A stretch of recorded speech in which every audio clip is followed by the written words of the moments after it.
Good. Very good. Thank you. Thanks for having me on. My absolute pleasure. John or Johnny? Johnny. Johnny. Yeah. It's a bit less formal. So I always start with, I have a tendency to start with how we met. Yes. And you originally reached out to me about Nick. Nick Stevens, yes. Yeah. Yes. How was working with Nick? So, Nick Stevens plays a very minor supporting role in Rage. Rage is your most Rage recent. is my most recent feature film, currently at the very late stages of post-production. We'll get to that. But yeah, look, she came on board because I was looking for someone who looked like Hayley, our lead actress, and we needed someone who could be believable as her older sister, you know, and they share the same kind of, look. So, both have blonde hair, both have that, almost that surfy beach look, to it. Yeah. So yeah, look, I mean, I saw the way I came across her is like she kept commenting on Hayley's stuff on Facebook and being really supportive of it. I'm like, well, who is she? And as a director, you tend to stalk people's profiles and do your background research and things like that. And I realized that she's an actress herself, and I just reached out. I'm like, hey, I've got this small part for you.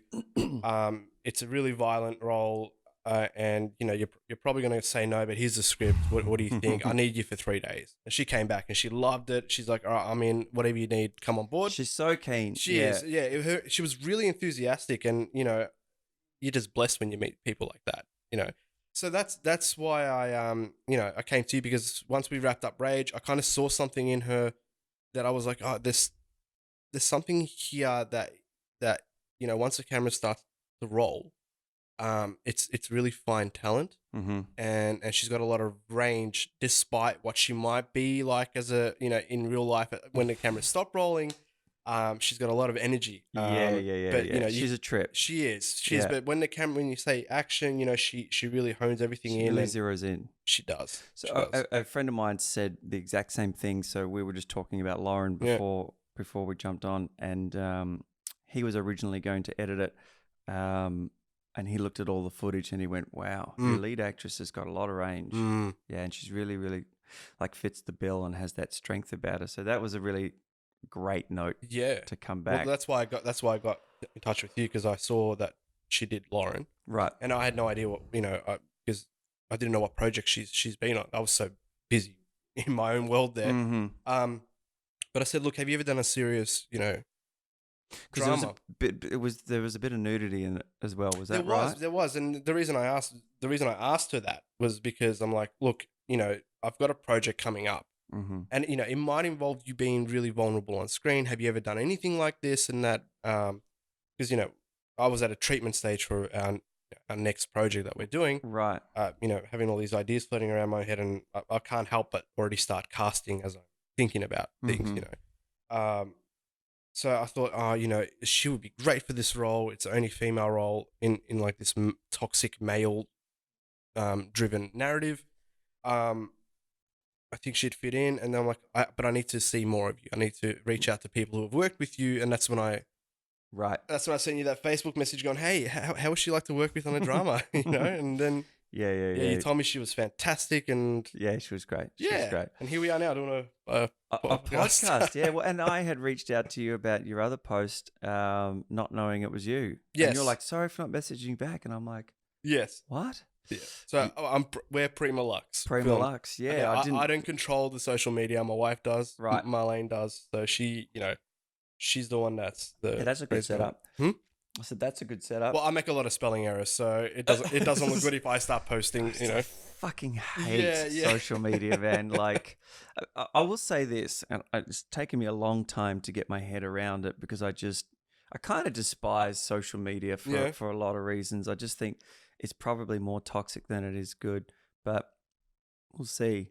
But you tend to only show the good stuff on social media, right? You don't tend to show the struggles and but I think people do get a little carried away with poor me, like the hospital shots, and like I saw this girl who had taken a selfie of her blood nose the other day, and I'm like, dude, go fix the blood nose. Yeah, no. I should let everyone know that, hey, I'm injured, and the first thing I need to do is take a selfie. Yeah, I need likes. Please hit that dopamine button for me, please. Yeah. So I struggle with building an audience, but I do appreciate that it's fucking, that's the deal. Yeah, now, you know unfortunately. what I mean? Go back 10 years ago, it wasn't. So 100%. So the podcast is a great way for me to feel good about posting and doing all that, because I want people to listen to it, and so far so good. You know, people have been listening and reaching out, which is a bizarre thing. Oh, it's a good podcast. You know? Thank you. Yeah, cheers. But it's, you know, like, oh, who the fuck will want to listen to me, who's a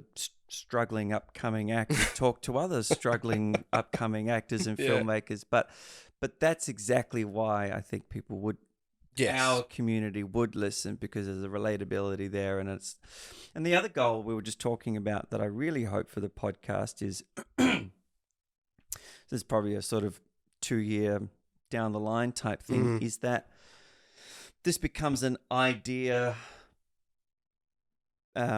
testing platform. So if you come in and you're like, I've just written a treatment for this idea, and let's just say the audience is at sort of 2,000 or what have you of industry people, and it's a way to community test an idea. So that, say for example, a producer is like yourselves or whatever, like, we're looking for a new writer or a script, and someone goes, hey man, I heard this really great idea being floated on Big Wonder the other day. Check out this episode. Like, the treatment is basically being discussed between the two of them. They're looking for, I really hope that becomes a stepping stone as well as just a place to talk about stuff that is already done. Well, I hope so too. I mean, look, you know, I think the good thing about having people in the industry is that you're going to get a real response. You're going to get a real life experience coming at you, because a lot of these podcasts are interviewing already established people. And it's like, okay, you've been doing this for 15 years. We get it. You've got money in the bank. You know, it's like you're not at the start. Like, give us how it is at the start. So people who want to enter this industry don't have that lottery mentality bullshit going in.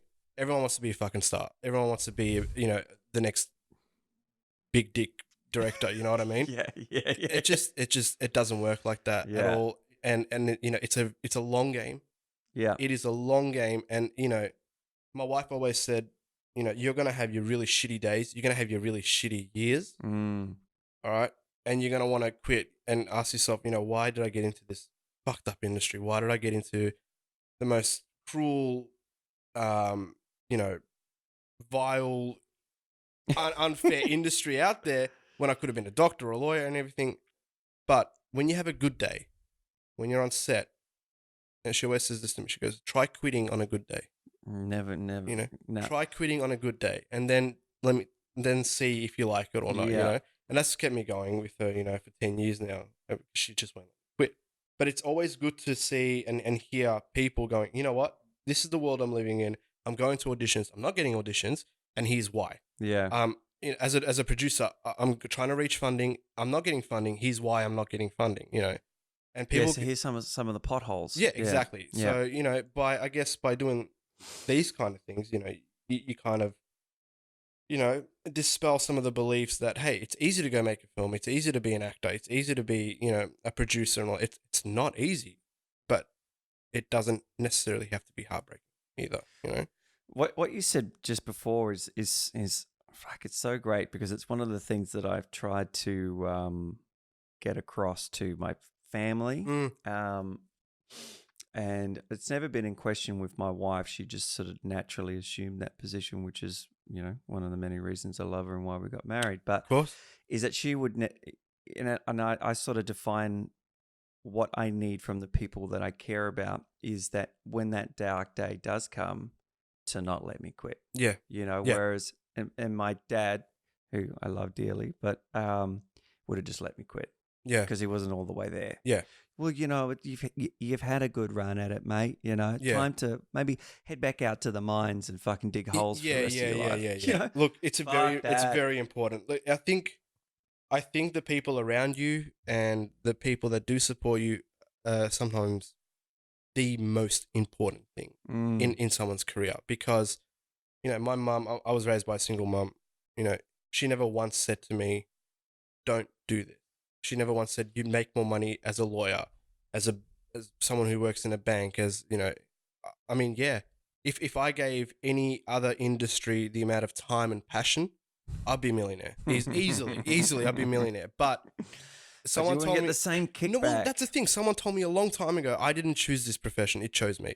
All right. Right. So you've just led me to this other thing that I was talking to Erica about the other night, and I'd never quite put it into words before. It's so interesting that you we're running on the same line here. As I said, it's necessity. Yeah. It's necessity. No matter what happens, there is a part of any creative or what have you. I think sports people and creatives, but even sports people run out of sports time eventually, whereas creatives are forever. It's necessity. They have to do it to feel alive. Yeah, you do. I mean, you can go like a lot of people that I know that aren't in the industry. You know, it's gonna sound horrible, but I call them the normies. You know, the normies. They don't. You know, they'll never have the same pressure or the same struggles that we go through, and that's fine. But they're doing the 9 to 5 grind just like we are.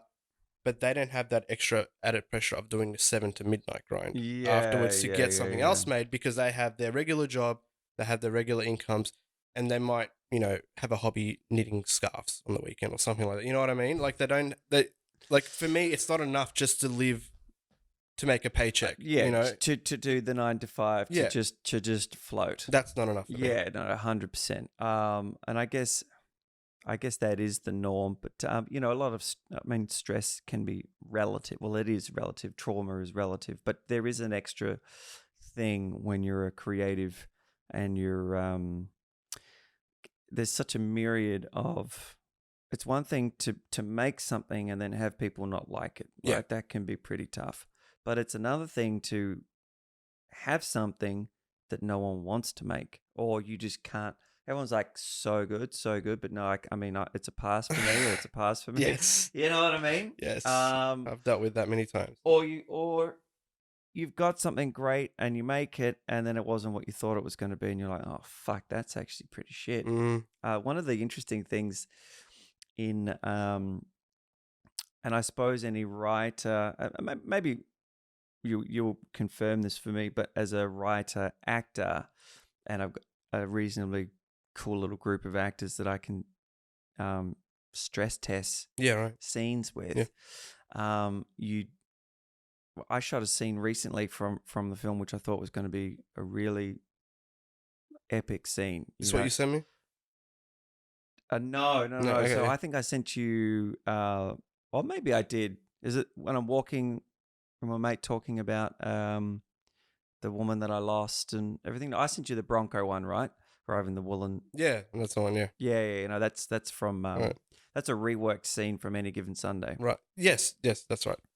No, so we did a scene from my film, The Park. It's about a mixed race South African woman who runs an anti-poaching unit in the Kruger National Park, and this former SAS soldier finds himself in Africa, and he's lost his girlfriend in a bombing, and she was pregnant and all this kind of stuff. But it's this scene between him and his mate, who is already in the unit, but he served with in Iraq, and he's sort of spilling the beans on why he's there, and his heartbreak, and I thought, oh yeah, this scene's gonna be great. And then there's all these lines in there, and we're doing it. I'm like, fuck, that sounds so cheesy, dude. Like, I can't believe how shit that sounds, So we rework, and then I did another. I've just joined Stage Milk. Do you know? Have you heard of Stage Milk? No.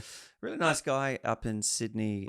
Andrew Hurl is his name, and he's put together this incredible online club where actors can submit scenes each month, and they're critiqued and worked. And, right. Yep. And he's really he's an actor and a musician himself, and he's really created a bit of a network. Like, they had Damon Herron on there the other day with a live Q&A for us as Stage Milk, and I got to ask him a question. Like, this dude's just been in Tarantino's last film and playing Charles Manson, what have you, and Mindhunter. And he talked about that part and how he got it, and I'm having a conversation with him. Isn't that a prime example of there are no small roles?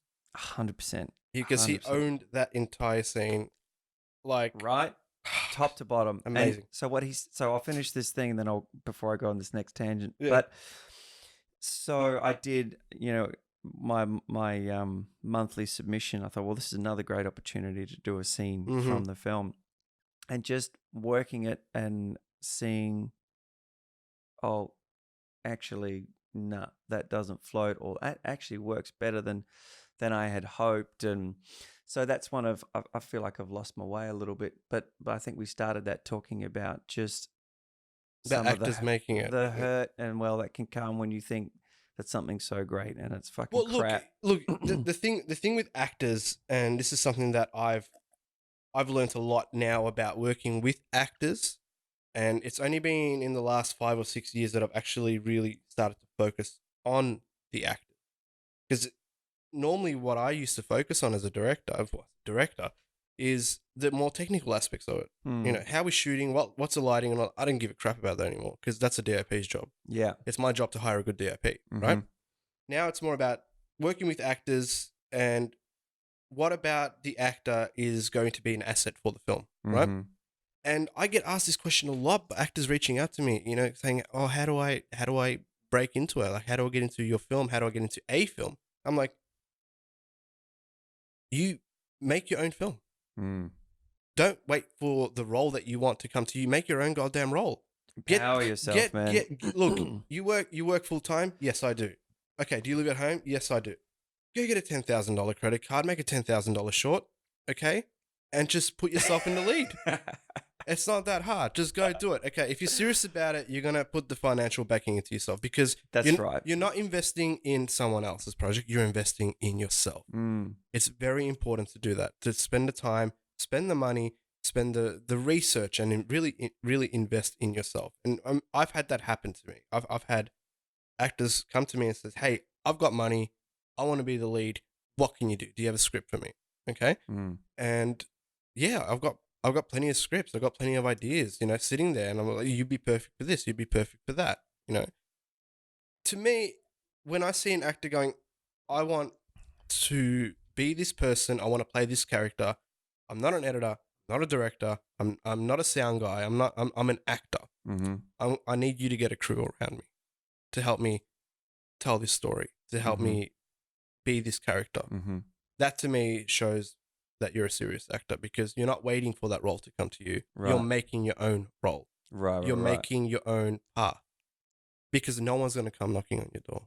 Not these days, man. No. Nah, you got to get real lucky with that. Yeah. It was interesting. Damon was saying that he actually got the Once Upon a Time in Hollywood because of Mindhunter, even though Mindhunter came out afterwards. He'd already shot that. So old mate Tarantino saw the footage and he was like, "Well, if you want to do it again, it's yours, dude." When I was watching that scene, I had to look back on IMDb and I'm like, who the hell is this actor? Oh, really? And I was like, oh my God, he's an Aussie. Yeah, he's an Aussie. And he pulled off that accent flawlessly. Wait, did you ever watch Justified? No, I haven't seen it. He was amazing in Justified. It's this little like redneck scumbag Dawe, and his accent is perfect. Wow. Like I always thought he was American. That's good training. Yeah, I mean he's been at it for 30-something years now. Like he's a child actor actually. Right. Okay. Yeah, and he'd be in his mid to late 40s now, I'd say. I don't really time to watch TV. No, I mean, there's one thing that we have in this house is there's got to be an hour max when it's busy, but an hour minimum across the board of viewing. Yeah, okay. All right. Yeah, it's just part of our... Or maybe we'll implement that now in our place. Yeah, do it. Like for us, it's, it's like we both work as photographers for the same company. And, I try and make my days as productive as possible. And I'm happy to do that. Whether it's, I work an 8-hour day taking photos and then come home and write for an hour. And I've got to get exercise in there. That's a huge part of our life. But I'm a film a day kind of guy if I can. Yeah. It's just so critical for me. You won't be for long. What's that? You won't be for long, mate. Fuck. I don't know what's going to happen there. There'll be lots of... A storm is coming and you are... YouTube on the dunny. Yeah, basically. Yeah. No, I'm not joking. That's what happens. And yeah, mate, you're about to lose your sleep. So enjoy it now while you can. And congratulations, by the way. Thank you. God, what have we got? We've got 2.5 months. 2.5 months. just sleep, man. Yeah. That's all I can say. Just get your rest. Get your rest. Erica's been sleeping flat out. I come home at like 8:30 most nights or whatever, and she's already been asleep for an hour on the couch. She's got the right idea. Yeah, yeah. I hope that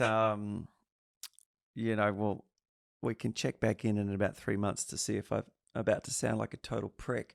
But I'm hoping that I'm really trying to implement a habit of meditation and good sleep and a sustainable exercise routine so that when the sleep deprivation hits, it doesn't hit as hard as if I was someone who wasn't healthy and vibrant. Yes, that's a very good way to be. See, my wife was 8 months pregnant when we made our first short film, Dancer. So she was waddling around on the set, making sure everything, because she's basically the producer at Prima-Lux Films. She oversees everything. Everything goes by her. She approves everything from treatment to concept to script and everything. So she, by having her pregnant on set and running around and going to these late night meetings, that to me shows a dedication that is unlike anything I've ever seen, And, she didn't let that stop her. There were times when she was tired. There were times when she was cranky, but she kept going, and resilient. And then I realized, she's just a mirror image of me, the determination, the resilience, and she'll never stop. She'll never stop. So look, at the end of the day, you got to make a decision and go, look, I've got this other entity now in my life. I've got another thing that's the most important in my life. Yeah, I can stop be creative and be a great parent, or I can do both. And I'm going to be a little bit tired, but I'm going to do both. Because what sort of message would you be telling your child later on in life when it goes, hey, Dad, what did you used to do? What did you used to love? And you say, oh, well, I used to do this. And then the next question is going to be, well, why didn't you keep doing it? You don't want to answer because you were born, So the trick is to tell them, hey, when you were born, I was doing this. And, you're 13, 14 years old now, and I'm still doing it. The message to you is don't stop doing what you love, Do you know, I have said this so many times, and you're the first person who is on the other side who agrees with me that's not the message to send. Do you just wait till, your baby comes along and it'll just be all about them and you won't care about this other thing anymore? And I'm like, no. I can't imagine not ever caring about it, and I can't imagine me ever feeling good about stopping it because it was too much. And what sort of a fucking message is that? Yeah, it's a bad message. And then I don't believe that I'm the kind of person who would resent my child because of it, but plenty of people do. They do. But I just wouldn't feel like a man, and like a dad. Yeah. And as a role model, if I went, I just got too hard. Even if I was still just doing commercials and making my own little short films, I'm still being creative. Yes. Yeah. It's very important. Look, being creative is, to people like us, and this is going to sound really wanky, but it's almost as important as taking a breath every day. It is. If you're not creative in any sense, I spend at least an hour a day in any format. I don't care if it's reading an article about a new plugin for a software, if it's reading an article about financing or watching a YouTube video about a talk or something to do with creativity or the film. Making films. If I don't have that hour a day to do that, I feel like I haven't achieved anything, accomplished anything. So it's up to you as a father, as a parent, to find that combination, to find that right balance. Struggle. Because I've seen it done. I've seen it done. And yeah, it's fucking hard, man. I'm not going to lie to you. It's really hard. But you got two. I've got two, and they're both under 5. So, do you know Adam Laws? But it's awesome. Do you know Adam? You have to meet Adam through the channels. But yeah, he's was making films and working on sets and all this kind of stuff. I won't go on for this, but anyways, and just couldn't do it anymore for a little bit. Had 2 kids. They're both, I think, like under 5, maybe under 7. Went and joined his brother's plumbing business and has come back around the tail side now that he has cash and a successful business and is writing again and will come back in it from that end. But yeah, I met with him the other day on a short film that we're working on, and he's like, yeah, man, fuck. Like 2 kids, I have this deal with my wife for Wednesdays as my film day. Yeah, good. Where I get to do But outside of that, I got to focus on the family and the business. But Wednesday, I get to do my shit. Yeah. Talk to me about Rage. Rage. Okay, so Rage is my, I guess you can call it my directing debut. As a feature As film, a feature film. There Yeah. was one other credit that I was credited on as a co-director, which is more of a credit than anything really. I was more of a technical director there. And it's something that I've tried to get off IMDb. But look, Rage is my first foray into features. You wrote? I wrote a treatment in 2012 based off the Cheshire murders in Connecticut. Right. That story just really, really stabbed me in the heart. I mean, Right. this whole family was fucking massacred in the night. Okay. When?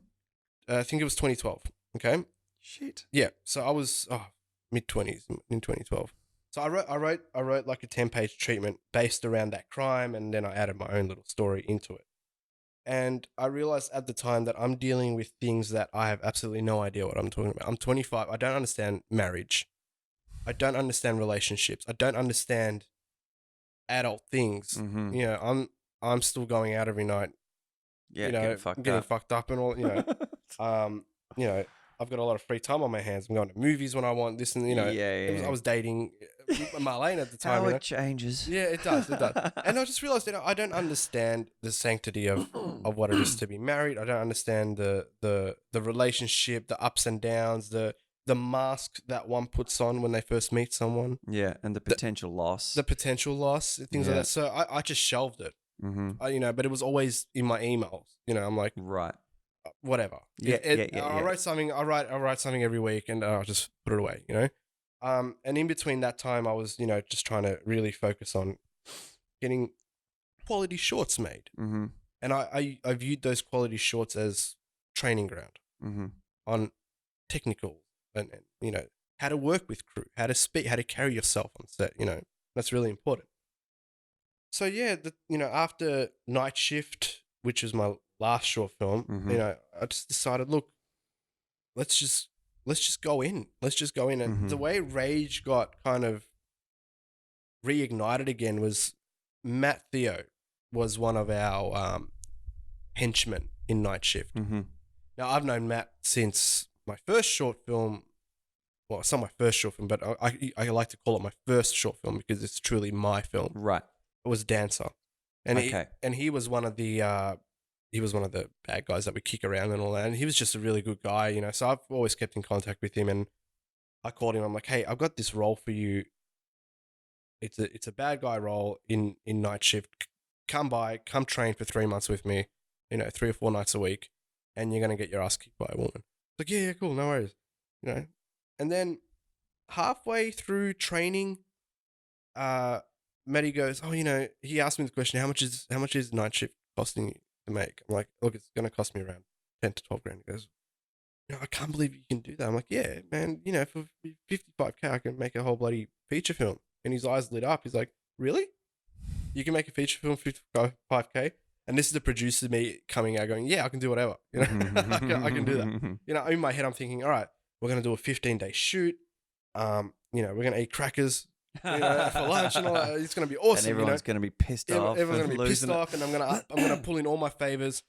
Never happened. No. All right. So between shooting Night Shift and editing it to, I guess, very early 2018, I gave Matt 3 scripts because the condition was, all right, look, Matt, you've got some cash, all right? I need you to fund it, all right? And this is going back to what I was saying before about actors making their own path. And that's exactly... Right. So he's an executive producer. That is exactly what he did. Wow. So this is Matt's film more than anyone's. Wow. Yeah. So it was so you wrote a treatment, but did you then go and write the script as well? No. So what happened was I pulled out that treatment and I had 2 other options. One was an action, a full-blown action, and one was another dark kind of thriller. And I laid them down on the table. I'm like, pick one. Pick which one you want. And he picked the most dramatic, the most operatic one out of the piece, which was Rage. Yeah. And I asked him, why did you pick that one? He goes, because the character has range I will be able to display a lot of emotion. I will be able to display a different range of it's acting style. multidimensional. Yeah. And, in my head, I'm like, right, okay, I better get this written properly. Right. Now, at the time in 2012, when I did write the treatment, I was heavily inspired by the Connecticut murders, but also I was heavily inspired by an episode of Alfred Hitchcock classic called Revenge. Right. So I kind of molded two stories together. Mm-hmm. And then in my head, I'm thinking, right, I'm going to need to get this script looked at legally. Mm-hmm. Okay? Oh, right. This treatment looked at legally. So I go, all right, Matt, we're about to do it. I need $5,000. Okay, Boom. it's transferred to you in the next, half an hour. I'm like, this is happening. This is fantastic. Yeah. So I got in touch with my lawyer up in, I think Fox Studios in Sydney. Yeah. So I go, hi Chris.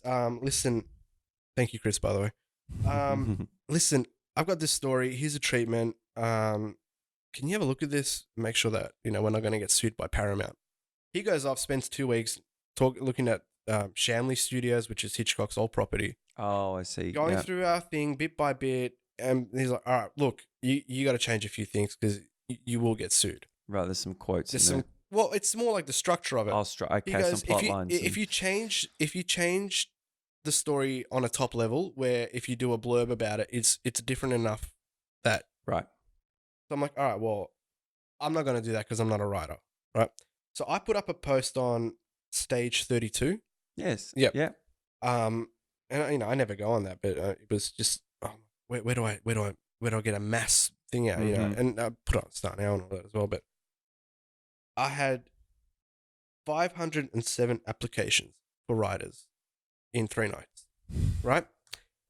Shit. How do you sift through that? I'm like, oh man, all right. So the first thing I did was like, all right, I went through each email and whoever had a spelling error, I'm like, no, you're out straight away. If you're a writer, right? Okay, and you got a spelling error, great way to sift through. I'm sorry, this email was done in haste. You didn't read the description and all that. See you later. So that cut it down to by half.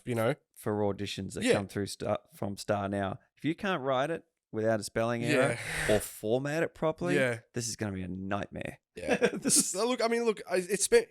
took me a good 2-3 months to go through it because everyone gave in their samples of their script. Yes. And all that. So I had to read the first 10 pages. If it didn't grab me, then see you later. And I kind of felt like an agent at that point, Yeah. It was. No. Yeah. And look, I made some really good contacts through it. That's great. Saying, hey, I'd really like your shit. We'll work later. There's a little bit of a funnel there. Yeah. But I came across Michael J. Cospier, and he's a native kid who lives in the Bronx, all right? And I go, what have you done? Because he sent through a script for Suicide Theory. I'm like, what the hell is this? He goes, well, it was actually shot in Australia by a filmmaker called Drew Brown, I think. And he goes, hey, Drew made this film for under $100,000. I'm looking at it, I'm like, oh, this is a really good looking film. So you write really good dark stuff. And he goes, well, I won the Austin Film Festival Audience Award for writing. I'm like, wow, that's pretty good. All right, here's a treatment. Tell me what you can come back with. And he goes, well, comes back to me within a few days. And he's like, well, I'd do this and this and this and that. I'd add this character in. And hey, how do you think about putting in a private investigator into the film? I'm like, yeah. These are all great, And at that point, I started really letting go of it. The story. I'm like, hey, go Which away. is a skill in itself. Yeah, I'm like, go tell this story, man. Yeah. Like, come back to me with something solid. I'll make it happen. So I think 13 drafts later, we came back. We went through a coverage service as well, which is again more money. Well, they vetted it and went. So they vetted it. They said, look, this is really strong here. This is really weak here. Go back and fix this. Go back and fix that. And we never went back because we already got their notes. So we went. I went, Michael, you got to fix this. Right. And a lot of that was subjective on their part as well because Michael was writing things like he goes to a gun store and things like that. I'm like, we don't have that here, so you got to work around it. Right. He has to obtain a gun. You got to regionalize it. Yeah, he has to obtain a gun illegally because we can't just go into a gun store in Australia. Yeah. Because back in '93. Yeah. I actually explained it to him. Yeah, I did have to explain it to him. He was like, wow, I wish that could happen here. Bryant lost his marbles it was and massacred 33 people. Yeah, the script came along and then, Marlene was heavily involved in all aspects of it, and she's like, "All right, look, I think it's time we schedule it, things like that." And I'm gonna need someone to work with me on it because it's a big film. And me being naive, I'm like, yeah, 12 days we can do it, no problem. 12 days, 12 And how many days of shooting. pages did he end up coming up with? So it was a standard 120. I think it was between 120 130 pages. Which Right. eventually the last bit was 140 pages that we shot. Jesus. Anyway, long story short, we got Vicky Blinks on board as another producer as well. She was doing amazing stuff for us since day one on Dancer. So she's really worked her way up in our eyes. So yeah, we just started plotting it out and going, right, we're not ready to shoot yet. We'll shoot next year in March. We hate summer. We don't want to shoot in the summer. I'm sure the crew doesn't like summer. We'll wait for that wintry, bleaky kind of autumn feel to it, because that's the kind of tone we want for the film as well, and it will work out perfectly. So yeah, we waited and we started ordering our props from America. We started really doing all the same usual bullshit pre-production stuff, which I like doing, but not all aspects of it. Scheduling, budgeting, I hate. At the same time, Matt kind of fell into a bit of a he had a bit of a back step, just with a few things, and it wasn't his fault at all. And hats off to the guy, the way he handled these situations. Like, man, I would have pulled my hair out, but he was calm, cool, collected, and he was always so positive about it. It was just always so positive. And as we're doing the schedule, as we're doing the budgeting and recruiting people and negotiating their fees and things like that, the cost just kept going up and up and up and up to the point where it almost nearly tripled to the thing. So Matt looks at me, he's like, "Hey, I thought you said you can do this." I'm like, yeah. I mean, I could do it, but rather than shooting on a Arri Alexa, we're going to be shooting on a DV cam kind of thing, and we'll just record the sound on our iPhones. It's like, and Matt really didn't see. He's never had experience on the process of it, right? So he's always been in front of the camera, but he's never seen the spreadsheets. He's never had any experience with the process, and some of the costs where they were going were really surprising. He was like, "Why does it cost this much?" I'm like, "Dude, that's the business, man. Like, what it costs. A lawyer's going to charge you $1,500 for a chat on the phone. You know, script coverage USD, it is going to be $2,000. To get it done properly by professionals. And slowly, he started molding himself into becoming a really, really good EP and going, right, it's my job to go get money, and that's what he did. He rallied people together. And this film has been funded by someone gave us a fucking poker chip that I have to go to Crown and cash.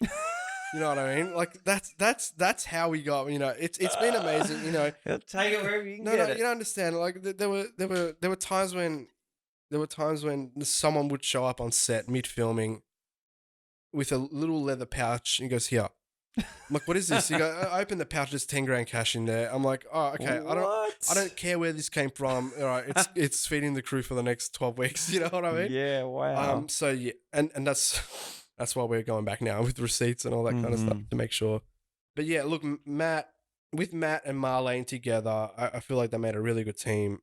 I had a really, really good team behind me, because from the funding, from the hustling, from the creativity on how to get money to fund it, it's been such a wonderful experience to have that sort of support. But unfortunately, midway through shooting, literally halfway through shooting, an investor did pull out with a massive chunk of it. And Marlene, Matt and I looked at each other and we're like, "Look, this is a really large amount of money, like over 50K that we have to raise. We don't want to look like we don't know what we're doing in front of the crew or the cast, because that's just going to deflate them completely." Everyone started this project with such energy and enthusiasm, and it was great. We had money in the account to pay them week by week. That was fantastic. But then as soon as that one person pulled the string, it was like, fuck, there's extra pressure I don't need. Because I was really focusing on directing. I was focusing on getting doing what you're supposed to be focused on. You know, I got really good people around me, and that gave me a lot of energy. You know, our set designer, Stephen Wolf, you know, he came up with an amazing idea. Our wardrobe was fantastic. You know, everyone just did such a really good job that I didn't want to let them down, you know, because I'm like, you know, we got phone calls at 11, 12 at night from our wardrobe guy going, hey, you know, I'm just putting this stuff together now. I'm like, you're working this late. That's amazing. I wish the investors would see this. I wish that people would see you working this late, you know. Our bloody production designer, he would have racked up, you know, half the mileage on his car now is probably from the shoot. The driving, the picking up, the creativity of making a set look good. It's just amazing, you know. And his passion, his enthusiasm, and you know, everyone's involved. I'm like, we can't let this shit go to waste because there's magic happening right now. We've got lightning in a bottle. And Marlene was of two minds, obviously, being I'm always up in the clouds. She's got her feet firmly placed, you know, on the ground, which is why she's a good producer. Yeah, that's what you need. Yeah, and she's like, look, if we keep shooting now, okay, because we're deferring payments till the end, we're going to actually run into massive issues once the filming stops because the invoices are going to start coming in. Mm-hmm. You're not going to be able to pay them on time, and your career is going to be down to go to no shit. One's going to trust you. No one's going to trust you. No one's going to work with you again. I'm like, look, let's just keep going. Just keep going. I'll figure it out. I'll figure it out as we're going. So this shit kept me up at night, like to the point where I was having panic attacks at night. I couldn't sleep. It was literally keeping me up at night going, how the fuck am I going to pay these people, right? Eventually what happened was, you know, throughout it, the invoices did start coming in, but I was able to get little bits and pieces coming in. Some of it was through Matt. Some of it was through our other executive producer, a friend of his called Theo, right? He came on board and he goes, right, I believe in you guys. I see the project. Here's some cash, right? So between, I think, May till only recently, August, you know, we've just been hustling to get 10 grand here, 5 grand here, you know, this and that. And then we had another EP come on board, an amazing EP himself, Adam LaRosa. He saw the project and he's like, look, I'm now getting into more of the EPing myself. I can give you some money, but I got to see the contract, and it's got to be a Prima-Lux Films and an Adam LaRosa Films. I'm like, look, you know, his reputation is really good in the industry. He's a really decent guy, down to earth. He's very focused. He knows what he doesn't have time for bullshitters. So I was actually very privileged to, you know, have 10 minutes. Great. Have 10 minutes with him. He put in some money, and he's really big on promoting it, things like that. So eventually we started chipping away, and it was like, all right, we can pay an invoice now. We can pay this now. We can, you know, people were calling. I'm like, hey, look, I'm getting some money coming in next month from this guy. Can you just hold out? You know, and people were really understanding, and people were good. You know, we never got any backlash for it. That's great. Or anything like that. So yeah, all the crew have been paid now and all that. So it was just, it was just an extra struggle that I didn't need as a director producer. Yeah. But I had good people around me. But I mean, it seems like if you were to talk to anyone who's been in it for a while, it would be to expect just that last minute when you need it the least, that's when it's going to happen. Yeah. That big one that's going to come. Yeah. That's when it's going to come. Yeah. It was a ride. It was a ride. But again, if it wasn't for the people around me and just their positivity going, hey brother, we'll get it. Like, don't stress. Don't, you know, by you not sleeping, it's not helping anything. You're not serving the film. It's not helping anything. No, you need to be sharp. And at the same time, like half the film was already cut and edited. Right. And when I say half, it was a good hour and a half of it because the film goes to 2.5 hours. So I showed rough things to people, and they saw the quality of it. Yeah, and they were really enthused by it, you know. And because we had nothing to show, and we've got all this in the bag, but we don't know. I had to cut something together, you know, and I think that helped. And again, you know, I just want to personally take this time now to thank, you know, the crew, Matt, Theo, Marlene, Vicky. Vicky was hustling as well for us as well. Adam LaRosa, even our pediatrician put in a little bit, you know. It was just fantastic to see everyone come together and go, look, I actually believe in you because I know you've been doing it for so long. That's awesome. Yeah, so we're at the last stage now of, you know, the music has been written. Ask me about that later because I've got a lot. Yeah. Just bring that mic a little closer to you. It's fantastic. How's that? Is that better? Yeah, that's good. Check.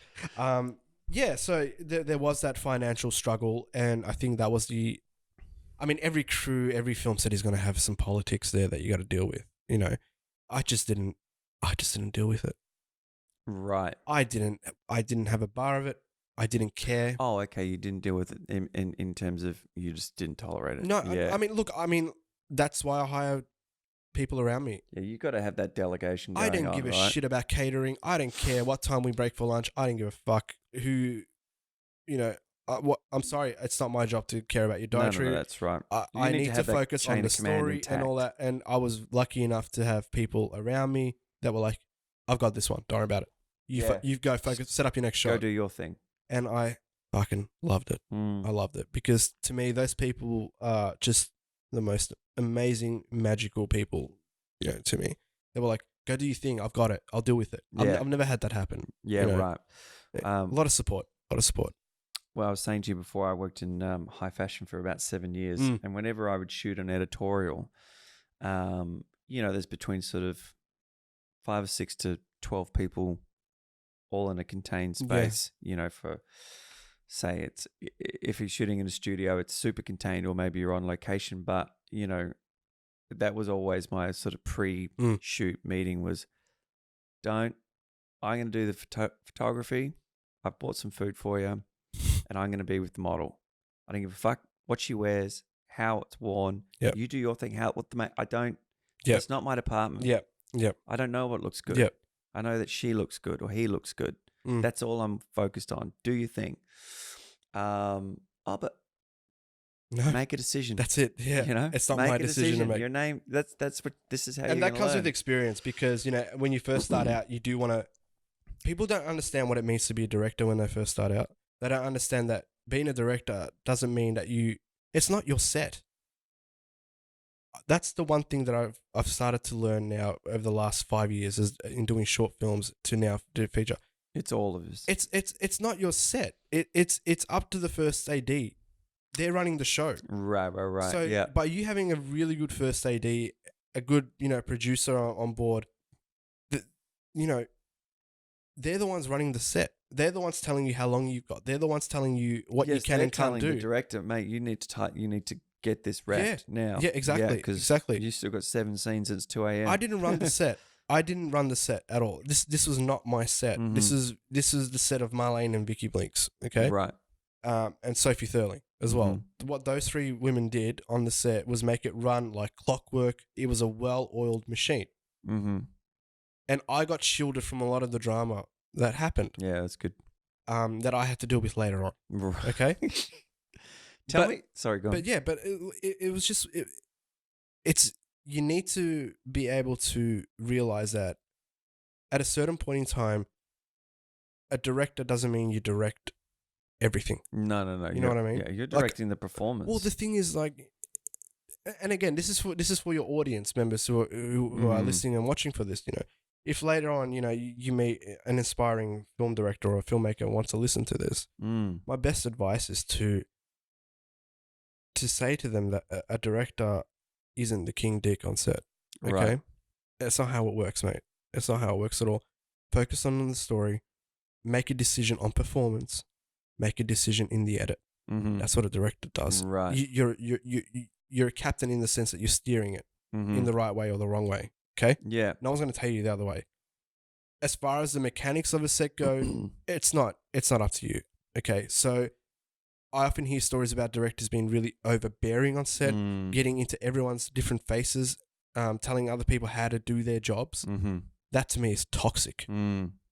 If you've hired someone where you have to tell them how to do their job, you've hired the wrong person. You got the wrong guy. Yeah. So my advice moving forward to, I guess if you're a newbie coming into it is focus on character, story, pacing, and edit. Yeah, and have a great relationship with your DOP. Yes. Well, we had a good one on this one. We had a fantastic one on this one. Ben Luck, hi, how are you? Yeah. Tell me how Richard came into your project. So Richard Norton, by the way. Wow, what an absolute honor it was for Richard Norton to be on board. Such a legend. Oh my goodness! As I said to you before, I had the privilege of just doing. Yeah. I guess it's a privilege, but I also paid for it. But not that it was a lot. But doing a day stunt class with him or screen fighting class at TAFTA. He's known John for a lot of years. And he was showing us footage of like the rehearsals for Suicide Squad. Yeah. But he's such a weapon. But yeah, tell me how that came All about, right, because so that's quite incredible. Richard, I've been a fan of Richard since I was 6 years old. Wow. Yeah, I remember actually sitting in. Oh God, I remember sitting as a 6-year-old in an apartment in Budapest and watching. I think at the time it was called The Target, Jackie Chan film. Right. And he was on a parachute shooting. Shooting. He always played the bad guy. He was shooting down like a beach resort full of people. It was. Yeah, he's a bad. He was a bad guy. But then I saw his fight with Sammo Hung with the tennis rackets and things like that. It was fantastic. So I've always loved Richard, and throughout the years, I'm like, oh man, I gotta work with this guy. But he's the type of person that's been around enough in the industry that he's not going to tolerate some shitty little kid, telling what to do. But look, I approached Richard when I was doing Dancer. Right. I got his details through someone who's connected within the martial art world, because I just reached out. I'm like, hey, I'm doing this really interesting 80s style neo-noir film, and there's a lot of fighting in it. Do you know of anyone who could possibly overlook the fight scenes? Oh yeah, he's Richard's number. So I called Richard. I'm like, oh, hi Richard, listen, I'm doing this short film. He's like, oh sorry, I'm just on the set of fucking Ghost in the Machine right now. Me and Scarlett have just got a scene to work on. Actually, I lucked out because he was back at home. It was one of those rare gaps between projects for him. And I was like, listen, you don't know me, but blah, blah, blah, gave me your number. He's like, oh, yeah. I'm like, listen, I'm doing this action film. Do you mind can I talk to you about it? It's the first time I'm doing martial arts by myself, in my style. Mm-hmm.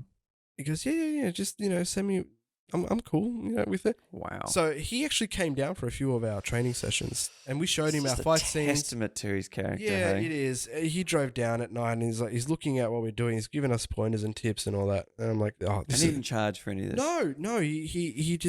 He's just a legend. He's just a bloody good guy. You know? And so we then moved on. We did another short film called Earthrise, which he played the lead bad guy in as well. So we got him down for a few days. We're like, hey, Richard, how does this character interest you? We want to do a short. And I think with Richard is that he really does enjoy being on the other side of the lens. He does. He does. And he really enjoys it. And I think he enjoys the more, I guess, as long as it's structured, but the smaller projects, because they're a bit more intimate. Right. There's no stress for him about it. And he can just turn on his character and, and just chill out with the crew. And that's what he did with Rage, So I asked him, I'm like, after we did Earthrise, I'm like, Richard, you saw Night Shift, you saw me progress with style and maturity and all that. I'm like, listen, I've got this script. I really think you'd be amazing to play this detective. He goes, well, show me the script. Show me the script.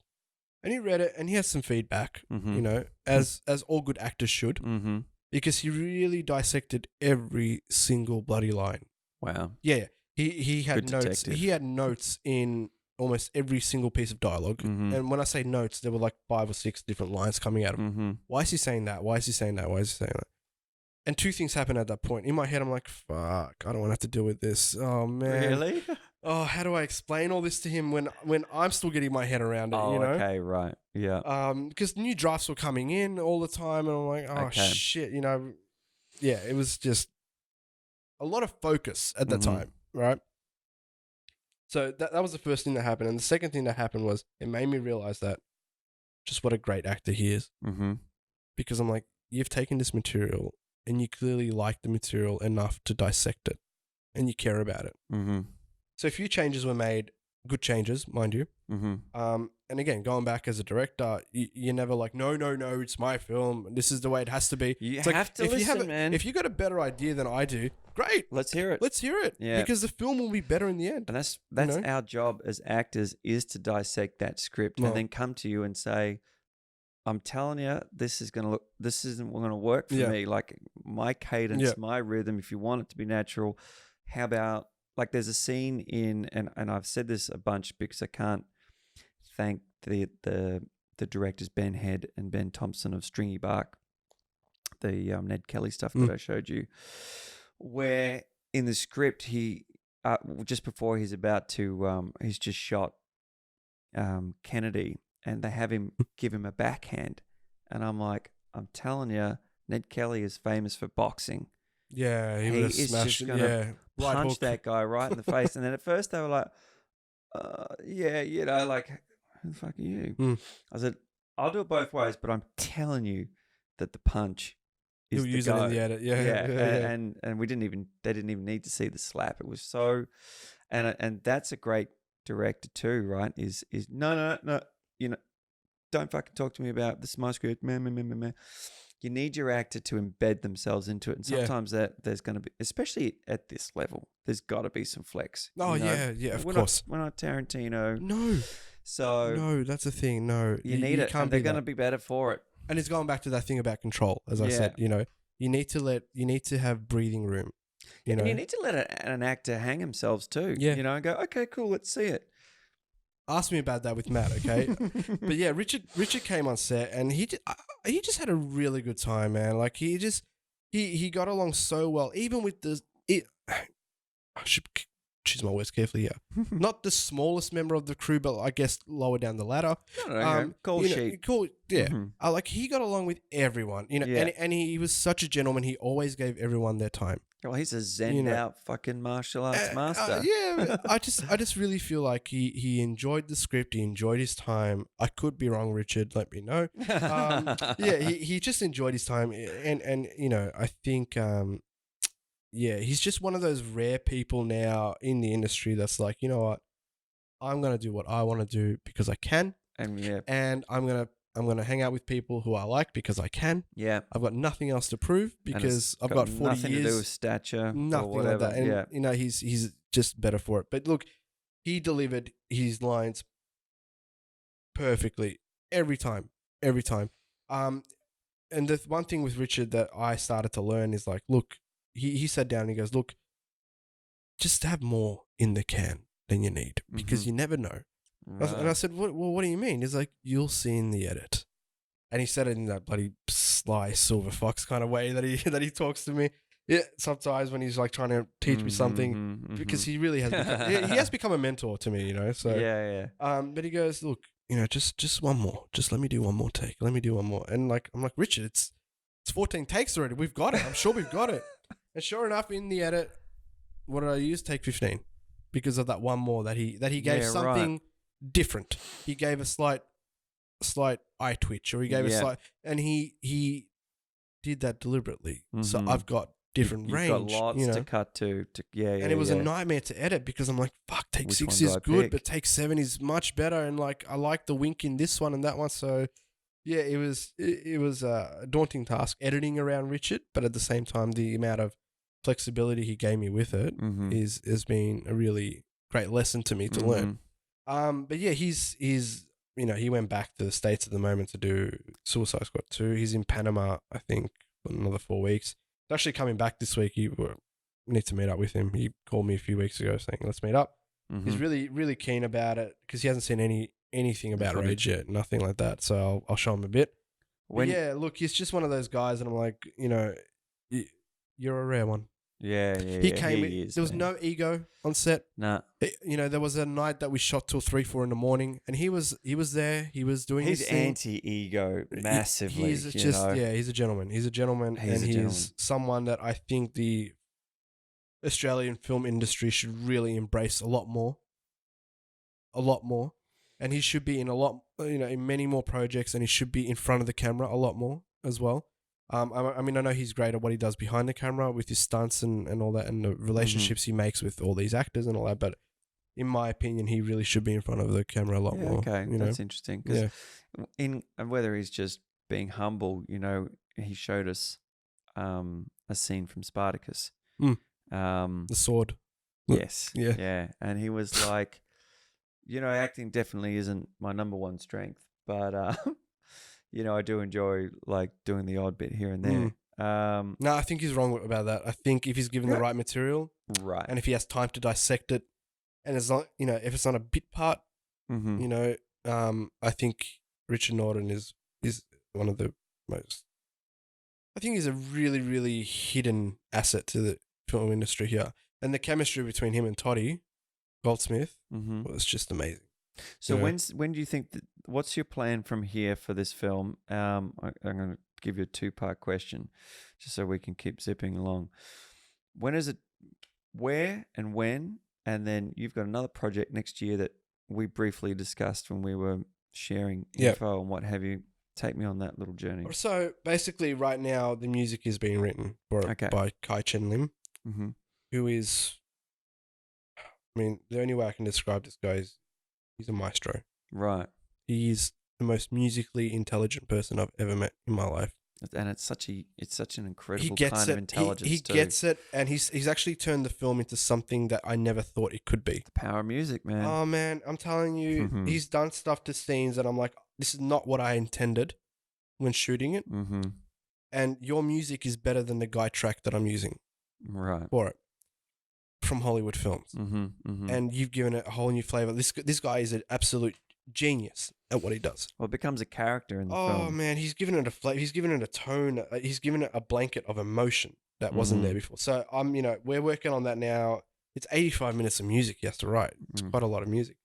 So we're on the finishing leg of that now, and after that it goes into sound mix and color, I guess, for a month.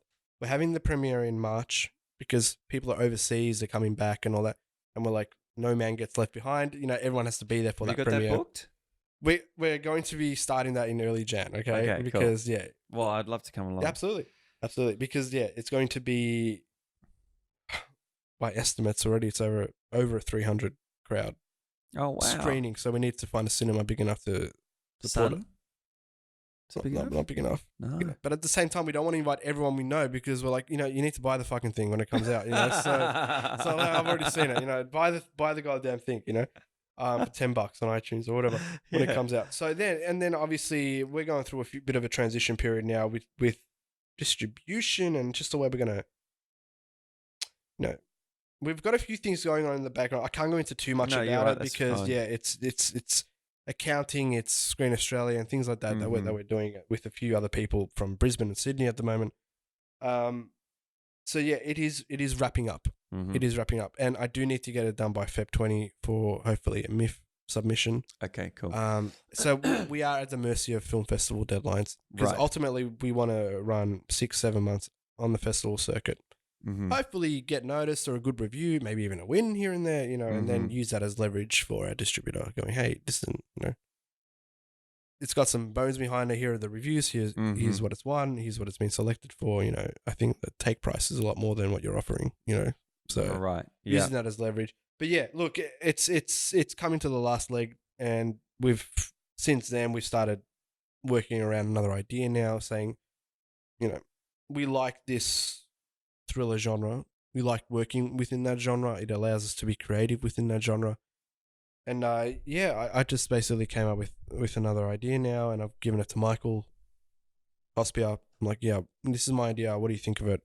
Write it up. And he's come back to me with like another 15-page treatment. Is that the American writer? Yeah. Okay. I'm like, look, this script deals with things that I think you're personally going through at the moment. I think you can write this right now. Oh, okay, cool. I can channel it. Yeah, I mean, this kid is just, he's a very, very talented writer. And is he still in the States? He's still in the States, but I just feel like he's got such just really bad karma around him, like bad energy around him. he needs to fucking leave America and just come to Australia and write because I mean, I don't think the Bronx is for him, man. He's just always, whether it's catching an Uber or something, because he vents a lot on Facebook. And a part of me is like, dude, I feel sorry for you, dude. Like, get the fuck out of there. Just find peace because it's affecting your world. It's affecting your writing and all that. At the same time, I'm like, here's a piece that I can give you as an idea, and you can channel all that into this. And it reminds me of what Paul Schrader did with Taxi Driver when he was living, at his ex-girlfriend's couch, and he was just going through a really bad run in his life and all that. So the topic and the themes of our next film, the Black Pill, deals with. And this is the Black Pill. This is the Black Pill, yeah. Right. So it's about toxic masculinity. It's about incel culture. It's about loneliness and what the online community can do to warp someone's mind to becoming a mass shooter, and just how these people feel and how they've been sort of marginalized, and just the misogynistic view of the world that they have, Right. and how they blame women for their issues, every single issue. Australian or American? Everything can be Australian, my friend. Yeah, Everything can be Australian. There's no need to make it one thing or another. If I wanted to do this in Japan, I could. No, 100%. Cinema is a 100%. universal language. But there's also, no, it is. But there are also cultural issues that are, Well, like I said, we take it out. yeah. So example, the gun shop, we make it something different. Yeah. It's about So being you creative. will make this one that's happening here. Yep. Yeah. I have no interest in going to America. Really? No, I've been to LA on a holiday and I just didn't like it. I just feel like if I went to America to make movies, I would be doing a disservice to the country that's allowed me to follow this passion. My job is to really change Australian cinema. Yeah. Do you know Mark Diaco? Oh, from your last podcast, yeah. Right. Yeah. Did you listen to that whole A little bit, what I could, yeah. Get off the show. No. I really like this about Mark, and that's why he said he did the podcast. Is very. I don't think that he, to the extent that you are in terms of, I think he spent a lot of time in the States, but he's really, really pro keeping the talent here in Australia. Yeah, and he I said agree. that's the reason I did your podcast is because everyone on your list to that point was a Melbourne-raised creative. Yeah. Or maybe not so much raised, but they were all here. Yeah, I agree. I I agree with him. Yeah, and so I thought that was really cool. And look, it is that problem of the talent leaves because there's no one's paying them to work. Yeah. And that's tough. So it is great that there are people like you who have started their own little production companies and are giving people a shot. I mean, We've got good talent here, man. well, We have great talent We here. have great talent. And look, And they're not given the shot. they're not given the shot, and that is a whole other conversation because the powers to be are not giving them a shot. I saw this, it's a little bone, but there was an article, and I won't say where and I won't say who because I think the person who wrote it is really great, and I hope that this person is going to come and watch Stringy Bark when it comes out next year. I reached out to her, but she quoted Justin Kurzel talking about the true story of the Kelly gang and how he just really wanted to come back to Australia and do a film with Australian actors. 0 Australian actors play lead roles in that film. They are all Brits. I mean, even Russell Crowe, I know he's Aussie, but he's a Kiwi. Not that that really means too much, but Charlie Hunman and the fellow who actually plays Ned Kelly and... this is a Stan series, right? Yeah. Well, it'll have a limited screening. I think The Stand was an afterthought because it didn't do as well as they thought. But the guy who plays Ned Kelly, he's a Brit. Charlie Hunman's a Brit. Yep. You've got the other fellow who plays the Beast in X-Men. I always forget his name. Holt. Nicholas Hoult, yeah. He's a Brit. Where's all the Aussies? I don't know. And this classic Australian tale. I don't know, but I bet it was funded with the Aussie money. Probably. Yeah. And I thought, we're all here. Yes. You know, it's Yes. such a dick move. I think at some point in time it does come down to marketing, and this is the catch-22. It's like, well, this person won't bring in tickets. How is Charlie Hunman bringing in tickets? Well, Sons of Anarchy and all that, he's coming I off that. think he's one of the worst actors in Hollywood.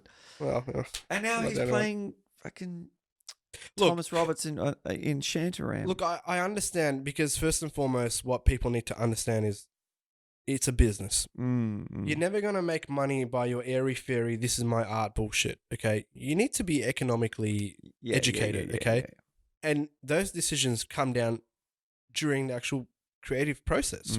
So, for example, I'll give you a really good example. In our film, we have a really, really graphic rape scene. And as Marlene and I were sitting behind the monitor, and this is being filmed, and hats down to our lead actress, Hayley, who was an absolute fucking trooper shooting that. Like, I asked the cast to do things that were really, really explicit in this film. And not just because for the sake of it being that way, but because it really needed to drive the story along. And, you know, everyone was such a troop. Like, everyone, they were such troopers in getting it done. They were like, right, let's just do what the script says and we'll get it done, you know? So I personally just wanted to say thank you. But going back to what I was saying, as we're watching the monitor, we're like, I turned to Marlene, I'm like, shit, this might get us an R rating. It's definitely going to get you an R rating. This actually might get us an R rating. And she's like, oh, shit. I'm like, yeah, exactly. She goes, you know, if it does eventually get a cinema release, that's going to really affect the box office because they're going to not show it at certain slots. Only a certain demographic will be allowed to see it. And then I said to myself, you know what? Fuck it. Fuck it, man. Fuck it. I agree with you. I don't care. No, go with it. And you know what? I don't care. Because films like Deadpool and Joker have proven that R-rated films can make a shit ton of money. Exactly. And it will find an audience no matter what. Because the avenue for an audience now is so wide. Exactly. I can watch a feature film on my phone, on my way to work, no problem, on my phone. It's not ideal. A filmmaker doesn't want their film watched on a phone, but hey, guess what? It's fucking 2019, nearly 2020. Yeah. That's the way of the world. That's the way of the world, man. But yeah, so you gotta be really economically viable. You can't have that lotto mentality of going, hey, I'm gonna sell this film for $1 million. Our goal was to make a film low budget enough that whatever money comes in will repay back the production cost. Yeah, so if at worst case, it's paid for. Well, my goal always was the ROI. And when people say ROI, they're like return on investment. I said, no, it's return of investment.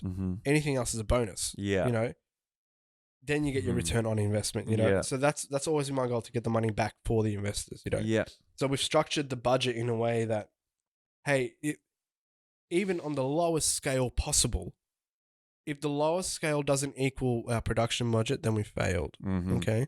So we need to make the lowest possible scenario of distribution equal that to our production budget. Gotcha. So that's why we kept everything so in-house and so indie.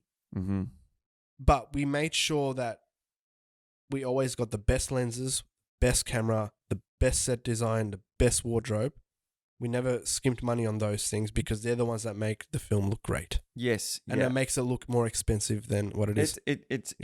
You can really quickly dismantle the quality or the budget of a film if those areas have been skimmed. And you know, it even comes down to the timing of how many takes you take, you know. Because with Matt, I knew that Matt is a really, really underutilized talented actor. He basically takes the film and he carries it on his shoulder.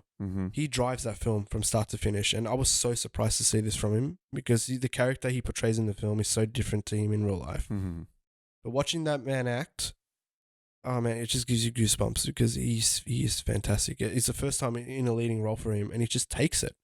But I knew going into it, because I know Matt personally. I'm like, I know that he needs to warm up until about take 7. Oh, right. Yeah. So there were times I'm like, Ben, don't even roll on this one. Don't worry about it. We're not going to get it. And I was right about that. It's about channeling into every actor's different strengths. Yeah. Whereas Haley got it in 2 takes.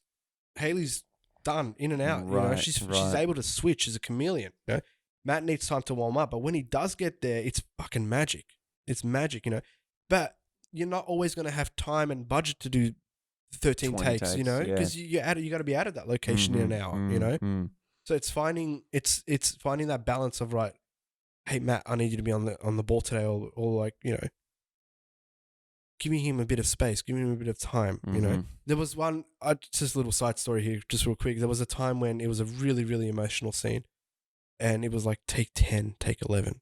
Getting it. No. We were in the other room, and Marlene, me, Vicky, and everyone, most of the crew were looking at the monitor. And I turned to Marlene, I'm like, he got it. He got it. But watch this. And I kept him going to like take 12.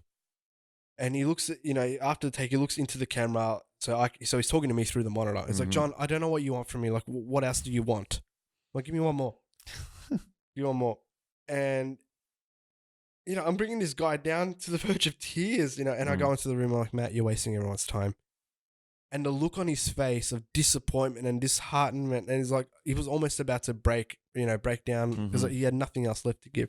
I'm like, no, brother, you're all good. You gave it to us in take 7, but your last take was the best one. Thank you. You know, Right. and it's like, you fucking bastard, don't ever do that again. This and that, because I genuinely gave him a scare. But yeah, again, going back, every single aspect and facet of running your set and basically your whole production day will revolve around different elements. So your budget, your schedule, your location agreement, and all that. So it's going back to that juggling. It's been a combination, and it all comes down to having good people to manage it around you. 100%. Well, mate, thanks I've waffled on. I'm sorry. No. That's the whole point. I've waffled on. My apologies. Don't apologize at all. That's the whole point. I really appreciate you taking the time to come down and sit down and share your stories with us. I'll keep you updated. Yes. So Rage in March, hopefully at a cinema that can hold a shit ton of people. Well, yes. And then and straight out of that one, when do you think you will start? I mean, how far away are you from shooting your next project? Do you think? Probably. Again, we don't want to shoot in summer because we hate summer. So we'll probably start shooting in June of 2020. Cool. Our goal is to do a film a year. Great. That's a great goal. Yeah. Thanks, buddy. No worries. Thank you. Cheers.